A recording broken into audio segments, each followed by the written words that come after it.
வணக்கம் நண்பர்களே, இந்த வீடியோ பதிவில் நாம் COVID-19க்கு எதிராக நமக்கு நோய் எதிர்ப்பு சக்தி இருக்கா, அதை நம்ம எப்படி தெரிஞ்சுக்கிறது, COVID-19 ஆன்டிபாடி டெஸ்ட் யாரெல்லாம் பண்ணலாம், எப்போ பண்ணலாம், அதனுடைய கட் ஆஃப் வேல்யூஸ் என்ன, அதனுடைய பயன்கள் என்ன, இப்படிங்கிறத பற்றி தான் இந்த வீடியோவில் பார்க்க போகிறோம். நான் உங்கள் மருத்துவர் அரவிந்த், உங்கள் நலவாழ்விற்கான 10K YouTube subscribers by October 24, 2020. சரிங்களா? ஸோ ஃபர்ஸ்ட் நம்ம வந்து ஆன்டிபாடி அப்படின்னா ஃபஸ்ட்டு என்னங்கிறத பார்ப்போம்.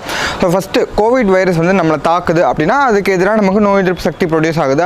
அதில் அப்படி தான் வந்து நம்ம வெளியில் வரோம். சரிங்களா? அந்த நோயிலேருந்து நம்ம தப்பிச்சு வரோம். சரிங்களா? ஸோ இப்போ இந்த நோய் எதிர்ப்பு சக்திங்கிறது எப்படி ப்ரொடியூஸ் ஆகும்? அதில் பார்த்திங்கன்னா செல் மீடியேட்டட் இம்யூனிட்டின்னு ஒன்று இருக்குது, ஹியூமரல் இம்யூனிட்டின்னு இருக்குது. செல் மீடியேட்டட் இம்யூனிட்டி அப்படின்னு பார்த்திங்கன்னா அது வந்து T செல்ஸ் வரும். ஸோ இப்போ வந்து கொரோனா வைரஸ் வந்து நமக்குள்ளே வருது அப்படின்னா ரொம்ப மைல்டான இன்ஃபெக்ஷன் ஆச்சுன்னா அந்த T செல்ஸே வந்து முக்கால்வாசி அதை வந்து அந்த கொரோனா வைரஸோட கதையை முடிச்சு கட்டிடும். ஸோ அது வந்து ஆன்டிபாடியே அப்போ ப்ரொடியூஸ் ஆகாது. சில நேரங்களில் கொஞ்சம் இன்ஃபெக்ஷன் வைரல் லோடு வந்து ஜாஸ்தியாக இருக்குது, இன்ஃபெக்ஷன் கொஞ்சம் அதிகமாக இருக்குது அப்படிங்கிற சமயத்தில் என்ன T செல்ஸ் பத்தாத சமயத்தில் B செல்ஸ் வந்து அடுத்த ஆக்ஷன் இருக்கிறோம். அது நோய் எதிர்ப்பு சக்தியான ஆன்டிபாடிஸ் ப்ரொடியூஸ் பண்ணி நமக்கு வந்து அந்த கொரோனா வைரஸை நம்ம உடம்புலேருந்து வெளியேற்றும். சரிங்களா? ஸோ T செல்ஸும் வரும், B செல்ஸும் வரும். ரெண்டுலையுமே வந்து மெமரி செல்ஸ்ன்னு இருக்குது. மெமரி செல்ஸ்னால் ஞாபக சக்தி உடையக்கூடிய செல்ஸ். அதாவது என்ன அர்த்தம்னா, இப்போ கொரோனா வைரஸ் வந்துட்டு போயிடுச்சு, அதுக்கு எதிராக நம்ம இந்த நோய் எதிர்ப்பு சக்தி ப்ரொடியூஸ் பண்ணோம் அப்படிங்கிறத அந்த செல்களை வந்து ஞாபகம் வச்சுக்கும். ஸோ அடுத்த தடவை அதே கொரோனா வைரஸ் வந்துச்சு அப்படின்னா நம்ம அதிலேருந்தே அப்படியே திரும்ப அந்த ஆன்டிபாடியை ப்ரொடியூஸ் பண்ணி அந்த கொரோனா வைரஸை சீக்கிரம் வெளியேற்றும். சரிங்களா? இதுதான் சிம்பிள் கான்செப்ட். இப்போ இந்த கொரோனா வைரஸுக்காக வந்து பார்த்திங்க அப்படின்னா நிறைய பேர் ஆன்டிபாடி டெஸ்ட் பண்ணுறாங்க. ஆன்டிபாடி வந்து நம்ம உடம்புல எப்போ ப்ரொடியூஸ் ஆகிருக்கும் அப்படிங்கிறத நம்ம பார்த்தா, ஸோ ஃபஸ்ட்டு நம்ம கொரோனா வைரஸ் இன்ஃபெக்ஷன் ஆகிருக்கு அப்படின்னா வந்து கண்டிப்பாக அதுக்கு எதிராக நோய் எதிர்ப்பு சக்தி ப்ரொடியூஸ் ஆகிருக்கும். ஸோ நம்ம உடம்புல ஆன்டிபாடி இருக்கும். சரிங்களா? ஒன்று. ரெண்டாவது, நம்ம கொரோனா வைரஸ் இன்ஃபெக்ஷன் ஆகிருக்கு, பட் ஆனால் நமக்கு எந்த சிம்டமும் இல்லை நம்ம கொரோனா வைரஸ் டெஸ்ட் பண்ணி பாசிட்டிவ்னு நமக்கு தெரியல, பட் ஆனால் நமக்கு வந்து நோய் எதிர்ப்பு சக்தி இருக்கிறதுக்கான வாய்ப்புகள் இருக்குது. ஏன்னா நமக்கு இன்ஃபெக்ட் ஆகிருக்கு, பட் நமக்கு தெரியல. ஸோ அந்த மாதிரி டைம்லையும் வந்து நமக்கு இந்த கொரோனா வைரஸ்க்கு எதிரான ஆன்டிபாடிஸ் வந்து இருக்கும். சரிங்களா?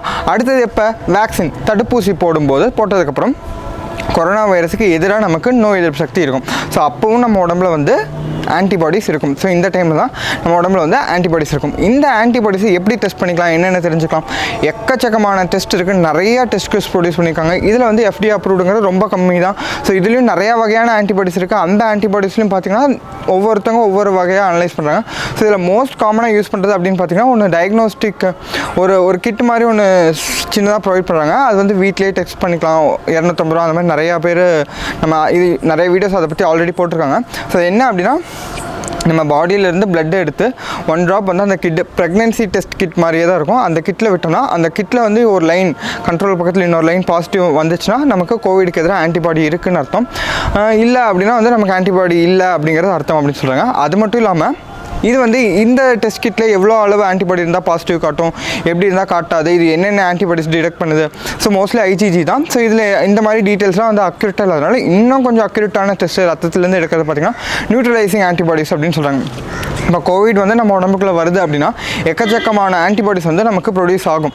ஸோ இதில் எந்த ஆன்டிபாடிஸ் நமக்கு பயனுள்ளது அப்படிங்கிறது தான் நமக்கு ரொம்ப முக்கியம். எல்லா ஆன்டிபாடிஸும் நம்ம மெஷர் பண்ணி நமக்கு ஒரு யூஸ் இல்லை இல்லையா?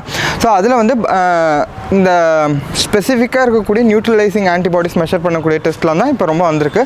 ஸோ இந்த டெஸ்ட்லாம் வந்து பார்த்திங்கன்னா இப்போ இந்த டெஸ்ட்லாம் வந்து பார்த்திங்கன்னா மற்ற டெஸ்ட்டை விட இன்னும் கொஞ்சம் அக்யூரேட்டாக இருக்குன்னு சொல்கிறாங்க. பட் ஆனால் இதுலேயும் வந்து உங்களுக்கு கட் ஆஃப் வேல்யூஸ் என்ன, எந்த அளவுக்கு இருந்தால் எனக்கு ப்ரொடக்டிவ், ஸோ இந்த அளவுக்கு இருந்தால் எனக்கு வந்து கோவிட் இன்ஃபெக்ஷன் திரும்ப வராதா, நான் ஃப்ரீயாக இருக்கலாமா, மாஸ்க் போட வேணாமா, எங்கேயும் பழக்க வேணாமா அப்படிங்கிற மாதிரி எந்த வேல்யூஸும் கிடையாது. ஏன் அப்படின்னா இந்த கொரோனா வைரஸ்ங்கிறது ஒரு எவால்விங் ஒரு வளர்ந்து வரக்கூடிய வைரஸ் தான். இன்னும் நமக்கு இந்த வைரஸை பற்றி ஃபுல்லாக கம்ப்ளீட்டாக தெரியல. ஸோ இதில் எவ்வளோ லெவல் இருந்தால் இம்யூனிட்டி, நிறைய பேர் பார்த்திங்கன்னா 2 டைம் தடுப்பூசி போட்டவங்களுக்கு கூட வந்துட்டு அவங்களுக்கு திரும்ப கொரோனா ரீஇன்ஃபெக்ஷன் ஆகுது.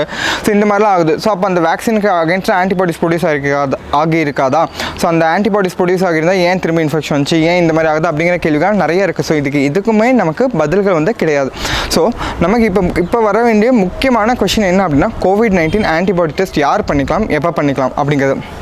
ஸோ ஃபஸ்ட்டு COVID-19 இன்ஃபெக்ஷன் ஆகிருந்துச்சு அப்படின்னா உங்களுக்கு கண்டிப்பாக வந்து கொரோனா வைரஸுக்கான நோய் எதிர்ப்பு சக்தி 2-3 வாரங்களுக்குள்ளே கண்டிப்பாக வந்திருக்கும். ஸோ அதனுடைய அளவு எவ்வளவு அப்படிங்கிறத நீங்கள் பார்த்து தெரிந்து கொள்ள வேண்டிய அவசியம் கிடையாது. ஏன் அப்படின்னா நம்ம முன்னாடியே சொன்ன ரீசன்ஸ் தான். உங்களுக்கு ஆன்டிபாடிஸ் கம்மியாக இருக்குது அப்படிங்கிறனால உங்களுக்கு நோய் எதிர்ப்பு சக்தி இல்லை அப்படிங்கிறதும் கிடையாது. உங்களுக்கு ஆன்டிபாடிஸ் ஜாஸ்தியாக இருக்குது அப்படிங்கிறதுக்காக கொரோனா திரும்ப தாக்காது அப்படிங்கிறதும் கிடையாது. சரிங்களா? ஸோ இதே தான் தடுப்பூசி போட்டதுக்கப்புறம் ஃபஸ்ட்டு டோஸ் போட்டதுக்கப்புறம் எவ்வளோ இருக்குது, செகண்ட் டோஸ் போட்டதுக்கப்புறம் எவ்வளோ இருக்குது, கோவிஷீல்டு போட்டதுக்கப்புறம் எவ்வளோ இருக்குது, கோவேக்சின் போட்டதுக்கப்புறம் எவ்வளோ இருக்குது. ஸோ அந்த மாதிரி நம்ம வந்து 3 மாதம் கழிச்சு பார்க்குறது, 6 மாதம் கழிச்சு பார்க்குறது, இந்த மாதிரி எது பண்ணுறதுனாலையும் ஒரு பைசாவுக்கு நமக்கு பிரயோஜனம் கிடையாது.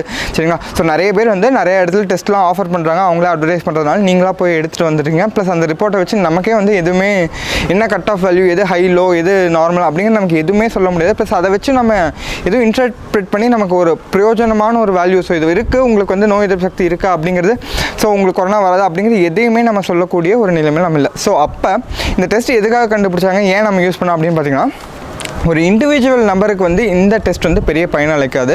பட் ஆனால் ஒரு சொசைட்டியாக, ஒரு கம்யூனிட்டியாக, ஒரு நாடாக, ஒரு மாநிலமாக வந்து இந்த டெஸ்ட் வந்து நமக்கு பயனளிக்கதாக இருக்கும். ஏன் அப்படின்னா, இந்த சொசைட்டியில், இந்த நம்ம கம்யூனிட்டியில் எத்தனை பேருக்கு வந்து இந்த கொரோனாக்கு அகென்ஸ்டாக இருக்கக்கூடிய நோய் எதிர்ப்பு சக்தி இருக்குது அப்படிங்கிறத தெரிஞ்சுக்கலாம். ஸோ இப்போ ரீசெண்டாக தமிழ்நாட்டில் ஒரு ஸ்டடி கண்டக்ட் பண்ணியிருக்காங்க. ஸோ அதில் வந்து பார்த்திங்கன்னா 26,610 பேருக்கு இந்த டெஸ்ட் பண்ணியிருக்காங்க. அதில் தமிழ்நாட்டில் 66.2% பேருக்கு கொரோனாவுக்கு எதிராக நோய் எதிர்ப்பு சக்தி இருக்குது அப்படிங்கிறது தெரிஞ்சிருக்கு. ஸோ இதில் ஜாஸ்தியாக பார்த்தீங்க அப்படின்னா சென்னையிலையும் விருதுநகர்லையும் 82%, இந்த நமக்கு இருக்கக்கூடிய வெஸ்டர்ன் சைடு டிஸ்ட்ரிக்ஸில் பார்த்திங்கன்னா எஸ்பெஷலாக ஈரோட்டில் வந்து ரொம்ப கம்மியாக இருக்குது.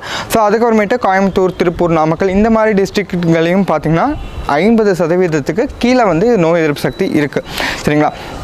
ஸோ இந்த மாதிரி டெஸ்ட்டுக்காக தான் நமக்கு யூஸ்ஃபுல். ஸோ அடுத்த விஷயம், இப்போ வந்து நீங்கள் கேட்குறது என்ன அப்படின்னா, ஸோ ஐசிஎம்ஆர் டெஸ்ட் கொடுத்தாலும் கிட்டத்தட்ட இதே 67 இந்த ரேஞ்சில் தான் அவங்களோட இம்யூனிட்டியும் நமக்கு நோய் எதிர்ப்பு சக்தி இருக்குது அப்படிங்கிறது தெரிஞ்சிருக்கு.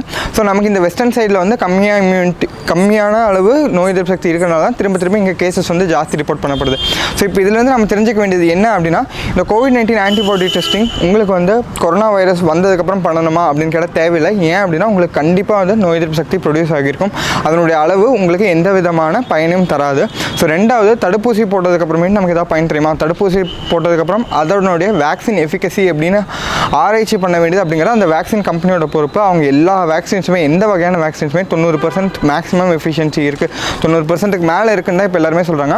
ஸோ அது அவங்களோட பிரச்சனையை தவிர அதை வந்து நம்ம டெஸ்ட் பண்ணி அனலைஸ் பண்ணணும் அப்படிங்கிற அவசியமோ, அது பண்ணதுனால நமக்கு ப்ரொடக்டிவ் அப்படிங்கிற மாதிரி எந்த விதமான பிரயோஜனமான தகவல்களோ அப்படி நம்ம இன்டர்பிரேட் பண்ண முடியாது. சரிங்களா? ஸோ மூன்றாவது, நமக்கு இந்த சீரோ ப்ரிவலன்ஸ் ஸ்டடீஸ் இருக்குது. ஸோ நம்ம தமிழ்நாட்டில் கண்டக்ட் பண்ண ஸ்டடீஸில் நமக்கு இத்தனை % வந்து நோய் எதிர்ப்பு சக்தி இருக்குன்னு தெரிஞ்சிருக்கு.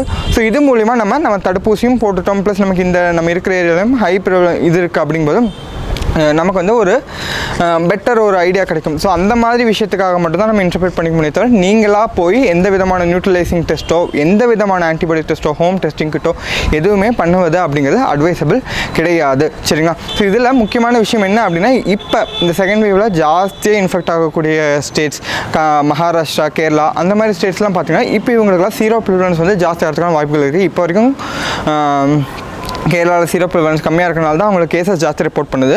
பட் ஆனால் தேர்ட் வேவ் வரும்போது சீரோ ப்ரிவலன்ஸ் நமக்கு ஜாஸ்தியாக இருக்கும்போது, நோய் எதிர்ப்பு சக்தி உள்ள மக்கள் வந்து ஜாஸ்தியாக இருக்கும்போது பாதிக்கப்படக்கூடிய நபர்களுடைய எண்ணிக்கை அப்படிங்கிறது ரொம்ப கம்மியாக தான் இருக்கும் அப்படிங்கிறத தெரிஞ்சுக்கோங்க. ஸோ இதில் வந்து நான் என்னால் எவ்வளோ முடியுமோ அவ்வளோ கவர் பண்ணியிருக்கேன். பட் ஆனாலும் இருந்தாலும் உங்களுக்கு COVID-19 ஆன்டிபாடி டெஸ்ட்டை பற்றி பலவிதமான சந்தேகங்கள், நோய் எதிர்ப்பு சக்தி பற்றி பலவிதமான சந்தேகங்கள் கவர் பண்ணாமலே நான் நிறைய விட்டுருப்பேன். உங்களுக்கும் புதுசாக வரும். ஸோ அது எல்லாத்தையும் கமெண்ட் லீவ் பண்ணுங்கள். என்னால் தெரிஞ்ச வரைக்கும் நான் எவ்வளோ அப்டேட் பண்ணி உங்களுக்கு ஆன்சர் பண்ண முடியுமா பண்ணுறேன். ஸோ இதே மாதிரி வேறொரு பயனுள்ள வீடியோவோடு உங்களை வந்து சந்திக்கும் வரை உங்களிடமிருந்து விடைபெறுவது உங்கள் மருத்துவர் அரவிந்த். நன்றி, வணக்கம்.